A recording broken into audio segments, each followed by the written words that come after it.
We are not taking off until one passenger returns to this aircraft. The captain's voice cut through the cabin like a blade through silence. Every conversation stopped. Every seatbelt clicked still. Even the low hum of the air conditioning seemed to fade beneath the weight of those words. Passengers exchanged confused looks across the first-class cabin. A businessman lowered his newspaper. A woman paused halfway through a text message. No one knew who the captain was talking about. No one knew that less than 20 minutes earlier, a quiet black woman had been escorted off the plane in front of everyone. The aircraft sat motionless at gate C-17 in Atlanta, its nose pointed toward the fading orange glow of the evening sky. Outside the windows, baggage carts rolled across the tarmac beneath flashing amber lights. Inside, uncertainty spread from row to row. Melissa Grant stood frozen near the front galley. The color slowly drained from her face. Her hands tightened around the service tablet she carried. Something was wrong. Very wrong. 20 minutes earlier, everything had seemed routine. Boarding had been nearly complete. First-class passengers settled into oversized leather seats while flight attendants prepared the cabin for departure. The smell of fresh coffee drifted through the aisle. Soft jazz played quietly from hidden speakers overhead. Then Alicia Monroe stepped onto the aircraft. She carried a small black carry-on and wore a navy blazer that had seen better days after a week of nonstop travel. There was nothing flashy about her appearance. No designer logos. No expensive jewelry. No entourage following behind her. Just a woman walking calmly towards seat 2A. A few passengers glanced up as she passed. Most immediately looked away. But Melissa noticed her. The flight attendant's eyes lingered for a moment longer than necessary. Alicia reached her seat beside the window and placed her bag neatly beneath the seat in front of her. The runway lights shimmered in the distance beyond the glass. She exhaled slowly. After 6 days, 4 cities, and nearly 3,000 miles of travel, she was finally heading home. Then a voice interrupted the quiet. "Ma'am, may I see your boarding pass?" Alicia looked up. Melissa stood beside her with a professional smile that somehow never reached her eyes. "Of course," Alicia replied softly, handing over her phone. Melissa examined the screen. Then she examined it again. And again. A few seconds stretched into something uncomfortable. Finally, she handed it back. "Thank you." Alicia nodded politely. The interaction should have ended there. But it didn't. 10 minutes later, Melissa returned. Then she asked again. And for reasons Alicia couldn't understand, the questions were only beginning. Alicia forced a small smile and handed over her boarding pass for the second time. Melissa studied it carefully, her eyes moving across the screen as though she expected something to change. Around them, passengers continued settling into their seats. Overhead bins clicked shut. A flight attendant farther down the aisle welcomed a family traveling to New York. Everything felt normal except for the strange tension gathering around seat 2A. "Thank you," Melissa said again before walking away. Alicia placed her phone back into her purse and turned toward the window. The sunset stretched across the horizon in streaks of gold and crimson. Normally, she loved this moment before takeoff. It was one of the few times nobody expected anything from her. No meetings. No contracts.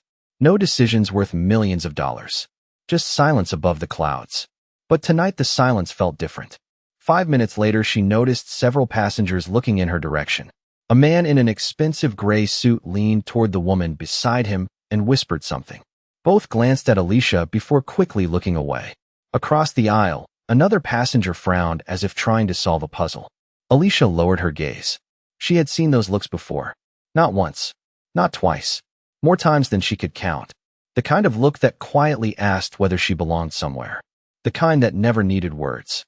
Then Melissa returned again. This time her smile was completely gone. "Ma'am, I need to verify your seat assignment one more time." A few nearby passengers immediately looked up. Alicia blinked. "For the third time?" she asked. Politely. Melissa nodded. "It is standard procedure."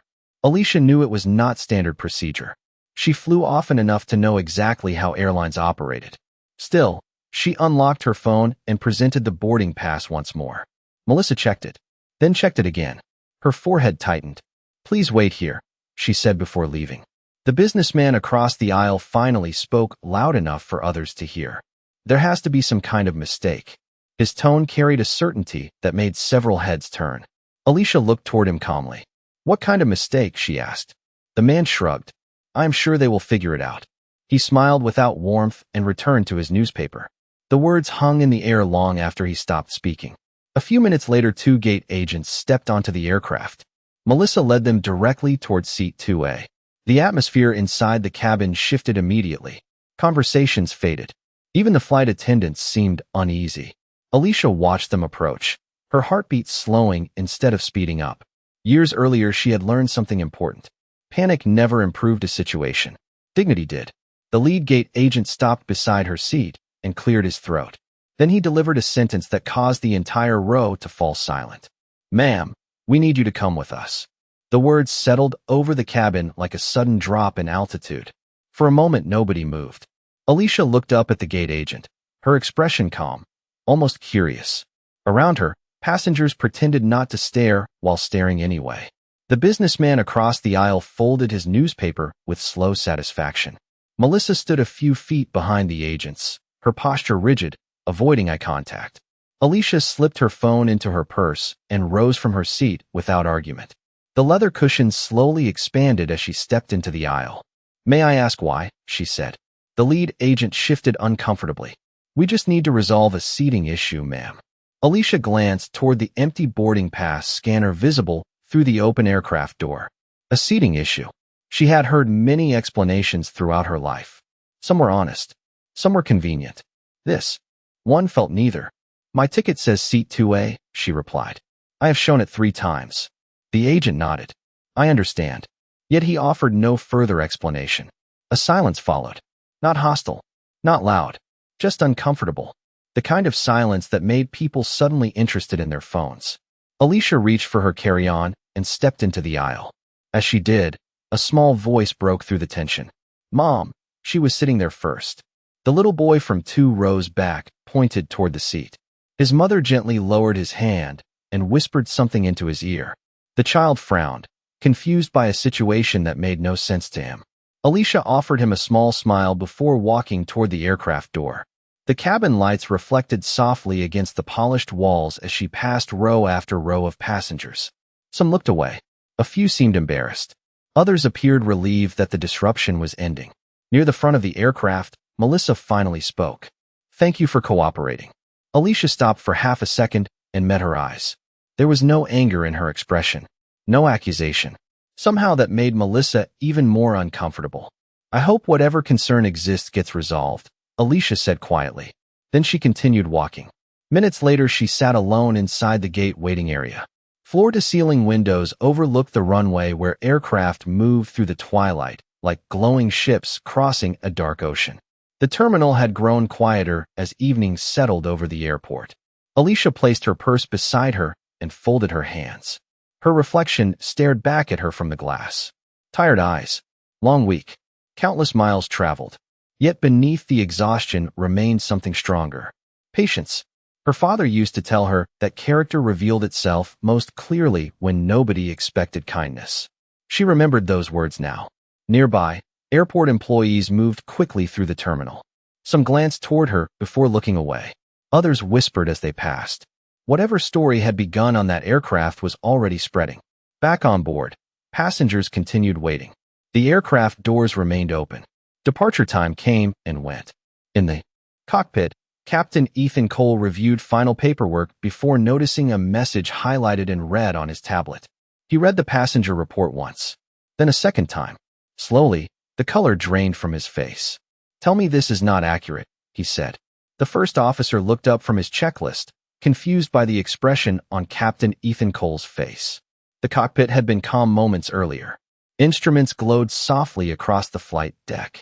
Outside the windshield, runway lights stretched into the distance like rows of stars resting on the ground.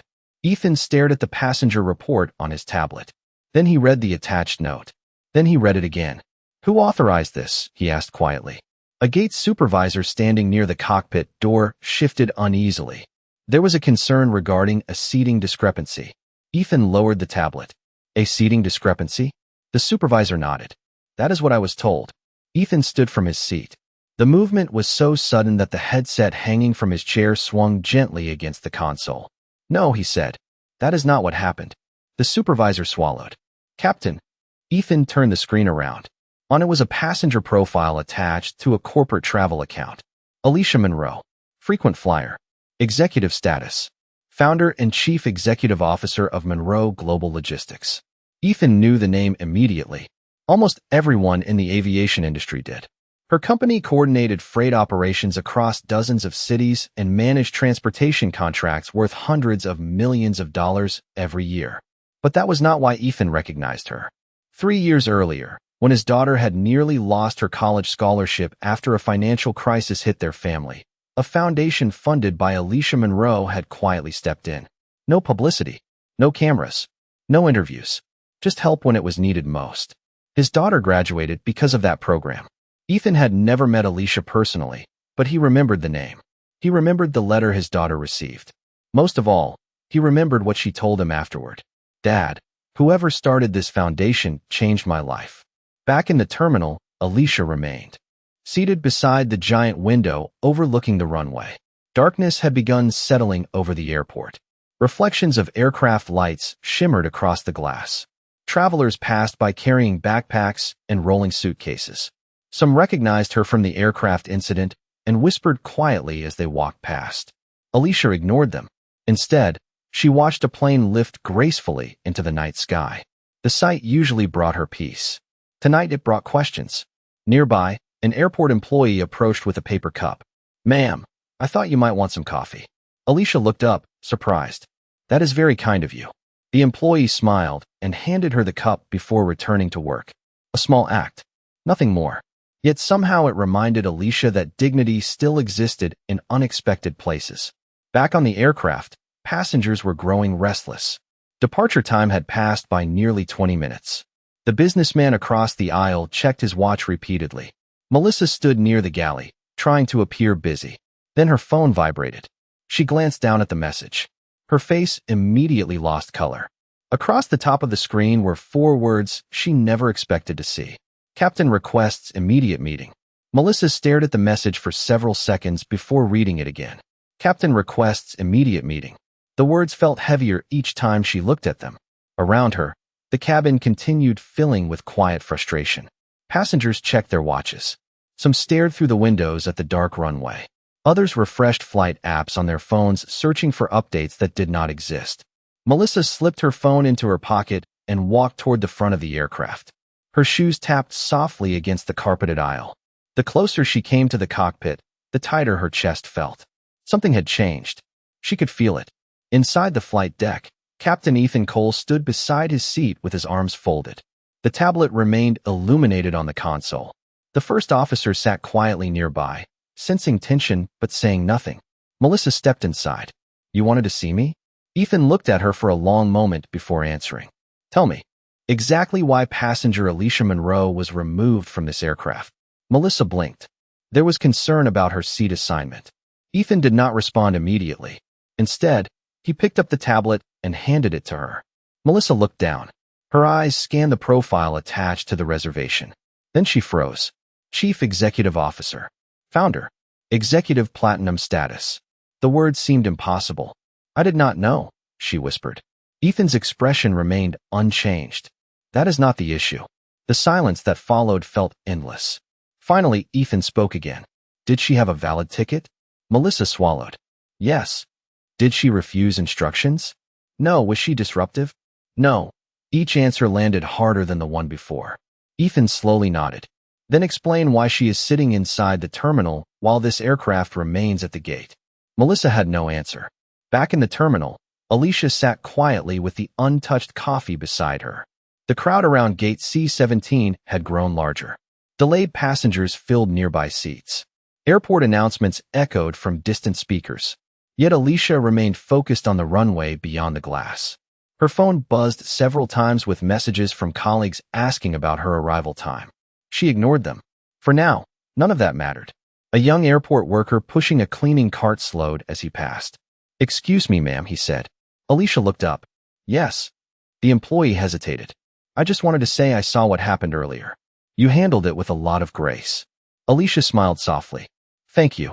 The employee nodded before continuing down the concourse. His words lingered long after he disappeared. Meanwhile, inside a nearby operations office, Richard Lawson, The station manager listened to an increasingly uncomfortable phone call. His face grew paler with every passing second. "You are telling me the captain is refusing departure clearance?" he asked. The voice on the other end answered immediately. Richard closed his eyes. "And he will not move the aircraft." Another answer followed. Richard looked through the office window toward gate C-17. Then he grabbed his suit jacket and headed for the door. For the first time that evening, people far above Melissa's pay grade were becoming involved. The airport seemed quieter now, as if the entire terminal were holding its breath. Beyond the glass wall beside gate C-17, blue taxiway lights stretched across the darkness. Aircraft moved in the distance like silent shadows beneath the night sky. Alicia Monroe sat alone in her chair, one hand wrapped around the paper coffee cup that had long since gone cold. She had every reason to be angry, every reason to demand answers. Yet she remained still, calm, patient. A few seats away, a television mounted above the terminal played muted news coverage while travelers drifted past with rolling luggage and tired expressions. None of them knew who she was. Most saw only a woman waiting for a flight that had somehow left without leaving. Alicia glanced at her reflection in the window. For a moment, she remembered another airport many years ago. Back then, she was 22 years old, carrying a borrowed suitcase and a one-way ticket to Chicago. She had less than $200 in her bank account and no guarantee that her business idea would survive 6 months. People doubted her then, too. Investors dismissed her. Executives talked over her. Some meetings ended before they truly began. More than once, she had been mistaken for an assistant instead of the founder sitting at the table. She remembered every one of those moments. Not because they made her bitter, because they taught her something valuable. Never let someone else's assumptions decide who you become. The memory faded as footsteps echoed across the terminal floor. Richard Lawson moved quickly through the concourse, his polished shoes striking the tile in sharp rhythm. Behind him followed 2 airport supervisors carrying tablets and folders. Their faces carried the same expression. Concern. Serious concern. Richard spotted Alicia immediately. For a moment, he stopped walking. The woman sitting quietly by the window looked nothing like the crisis report currently circulating through operations, customer service, and executive management. She simply looked tired. Human. Richard straightened his tie and continued forward. Meanwhile, on board the aircraft, passengers had grown increasingly restless. The businessman across the aisle now stood near the front galley speaking to another traveler. "This is ridiculous," he complained. "We should have been in the air 45 minutes ago." Several passengers nodded. Melissa remained near the service area, unusually silent. Every few minutes, she glanced toward the cockpit door. She could not stop replaying the evening in her mind. The boarding pass, the questions, the assumptions. Each memory felt heavier than the last. Then the cockpit door opened. Captain Ethan Cole stepped into the cabin. Conversations immediately faded. Something about his expression commanded attention. He walked slowly down the aisle, pausing near the center of first class. The businessman looked relieved. "Captain, are we finally leaving?" Ethan looked directly at him. Then his eyes moved across the cabin, passenger by passenger, row by row. The silence became absolute. When he finally spoke, his voice was calm, but every word carried weight. "No aircraft under my command will depart tonight until a mistake is corrected." The words hung in the cabin long after Captain Ethan Cole finished speaking. "No aircraft under my command will depart tonight until a mistake is corrected." The silence that followed felt heavier than any announcement passengers had ever heard. Even the businessman who had complained moments earlier said nothing. Ethan stood in the aisle with his hands folded behind his back. The soft cabin lights reflected against the polished surfaces around him. Every eye remained fixed on him. Melissa felt her stomach tighten. She already knew this moment was no longer about a delayed flight. It was about something much larger.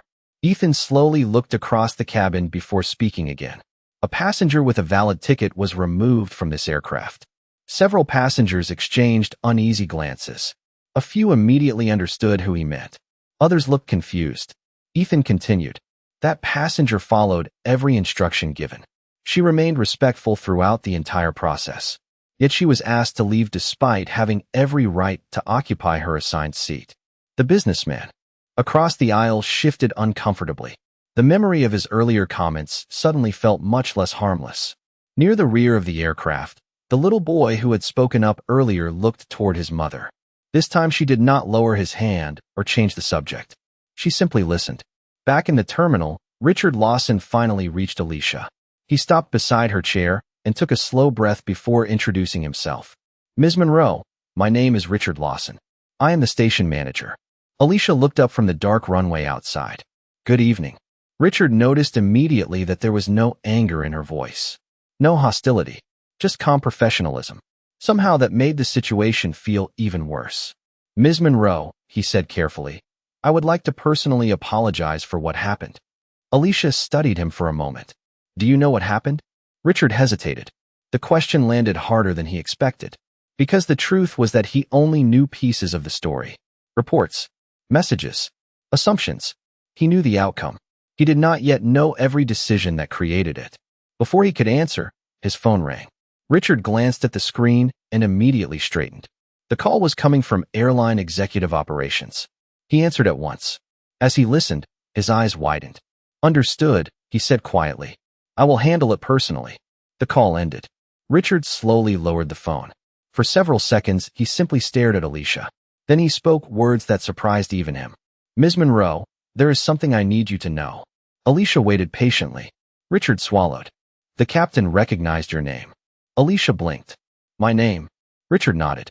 Not because of your company. He paused. Because years ago, your education foundation helped his daughter stay in college. For the first time all evening, genuine surprise crossed Alicia's face.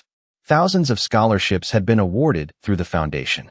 She could never remember every student. But hearing that one of those lives had connected to this moment felt almost impossible. Meanwhile, back on board, Ethan finished addressing the cabin. Then he looked directly toward the open aircraft door and said quietly, and I intend to personally bring her back. Richard watched the runway lights shimmer across the glass as Alicia absorbed what he had just said. For a moment, neither of them spoke. Travelers continued moving through the terminal around them, dragging suitcases across polished floors, completely unaware that an entire aircraft remained grounded because of one decision made at boarding. Alicia finally looked down at the coffee cup in her hands and smiled faintly. I am glad your captain's daughter was able to finish school, she said. Richard blinked. Of all the responses he expected, that was not one of them. No outrage. No demands. No mention of titles or achievements. Just concern for someone she had never met. The station manager felt a quiet sense of embarrassment. Meanwhile, inside the aircraft, passengers sat in complete silence. The atmosphere had changed. Earlier there had been irritation. Now there was reflection. People replayed the evening in their minds. They remembered the questions, the whispers, the assumptions. The businessman across the aisle stared at the dark screen of his tablet. For the first time, he wished he could take back a comment that had seemed insignificant when he said it. Near the front galley, Melissa stood alone. The confidence she carried earlier had vanished. She remembered Alicia thanking her for checking the boarding pass. She remembered Alicia cooperating without resistance. Most of all, she remembered the calm look in Alicia's eyes when she was asked to leave. It had not been anger. It had been disappointment. Somehow that hurt more. A few minutes later, Captain Ethan Cole stepped into the terminal. The moment he saw Alicia sitting beside the window, he recognized her immediately from photographs connected to the foundation that had changed his daughter's future. Yet the woman before him looked nothing like the powerful executive described in magazines. She simply looked tired after a long week. Ethan approached slowly. Richard stepped aside. Ms. Monroe, Ethan said. Alicia stood. Captain. Ethan removed his hat. The gesture was simple, but every nearby employee noticed it. I owe you an apology, he said. Not because of your position. Not because of your company. Because you were treated unfairly. Alicia studied him quietly. Ethan continued. 3 years ago my daughter was ready to leave college. Your foundation helped her stay. You never knew her name. You never asked for recognition. You simply helped. His voice softened. Tonight I could not ignore what happened. Alicia looked away toward the runway for a moment. Aircraft lights moved through the darkness beyond the glass. Then she turned back toward him. Captain, I never created that foundation, so people would owe me anything. Ethan nodded. I know. A silence followed. Warm, honest, human. Then Richard spoke carefully. Ms. Monroe, the aircraft is waiting. We would like to escort you back on board. Alicia glanced toward the gate. Through the terminal windows, she could see the aircraft still connected to the jet bridge, motionless against the night sky. Everyone seemed to be waiting for her answer. Alicia looked through the terminal window one last time. The aircraft stood beneath the airport lights, quiet and waiting. For a few seconds, she said nothing. Then she picked up her carry-on bag and smiled gently. "Let us get everyone home," she said. Relief crossed Richard Lawson's face. Captain Ethan Cole nodded respectfully. Together, they walked toward the gate. As they approached the jet bridge, airport employees stepped aside. Some lowered their eyes. Others offered quiet smiles. No cameras appeared. No announcements were made. There was no grand spectacle. Only a woman choosing dignity when she had every opportunity to choose resentment. Moments later, Alicia stepped back onto the aircraft. The cabin became completely silent. Conversations stopped. Phones lowered. Even the rustle of newspapers disappeared. Passengers watched as she calmly walked down the aisle carrying the same small bag she had carried earlier. Nothing about her appearance had changed. The difference was that now everyone understood what they had failed to see before. Melissa stood near the front galley. Her eyes were red from worry and regret. As Alicia approached, Melissa took a hesitant step forward. "Ms. Monroe," she said, softly, "I am deeply sorry." The words were simple, honest, unpolished. Alicia stopped. For a brief moment, the entire cabin seemed to hold its breath. She could have demanded punishment. She could have listed every mistake made that evening. Instead, she looked at Melissa and saw something beyond embarrassment. She saw someone confronting the consequences of an assumption. "Thank you for saying that," Alicia replied. Melissa blinked, surprised by the kindness in her voice. Alicia continued, "I hope tomorrow you see people before you see expectations." Melissa lowered her head. "I will." Alicia offered a small nod and continued toward seat 2A. As she settled beside the window once again, the little boy from earlier smiled and waved from several rows back. This time Alicia waved back. His mother smiled too. Across the aisle, the businessman slowly folded his newspaper. "Ms. Monroe," he said quietly. Alicia turned. "Yes." The man hesitated. "I owe you an apology as well." Alicia studied him for a second, then nodded. "Safe travels." The man leaned back in his seat, strangely grateful for the grace he did not deserve. A few minutes later, the cabin door finally closed. Seatbelts clicked. Overhead bins locked into place. The familiar sound of aircraft systems filled the cabin. Captain Ethan Cole's voice came across the speakers. "Ladies and gentlemen, thank you for your patience this evening. We are now ready for departure." The aircraft slowly pushed back from the gate. Outside the window, terminal lights drifted past like distant stars. Alicia rested her head against the seat and looked out at the runway.